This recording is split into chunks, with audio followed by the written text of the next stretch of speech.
ఆనాడు ఎన్టీ రామారావు గారి కుటుంబం అధికారంలో భాగస్వామ్యం తీసుకోలేదు, అవినీతిలో భాగస్వామ్యం లేదు. కానీ ఒకటి వారి అహంభావంగా ప్రవర్తిస్తున్నారని ప్రజలు అనుకున్నారు. ఆ అహంభావానికి గుణపాఠం చెప్పాలనుకుని తెలుగుదేశం పార్టీని ఓడించడం కాదు, ఎన్టీ రామారావు గారిని స్వయంగా ఓడించారు.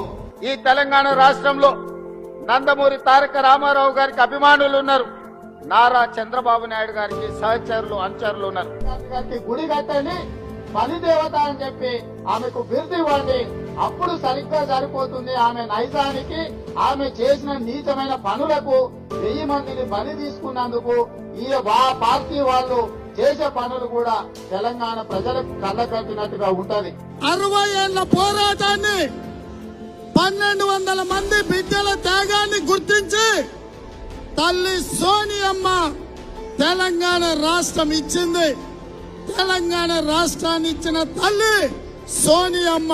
తెలుగుదేశం పార్టీని ఫినిష్ చేస్తా అని రాజశేఖర రెడ్డి గారు అంటే 48 గంటలు తిరిగే లోపల పావురాల గుట్టలో పావురమై ఎక్కడికి పోయిందో కూడా ఈ రోజు అడ్రస్ లేదు. డాక్టర్ వైఎస్ రాజశేఖర రెడ్డి గారు మన నుంచి దూరమైన 15 సంవత్సరాలైనా వారి జ్ఞాపకాలు ఇంకా మన మదిలో మెదులుతున్నాయి.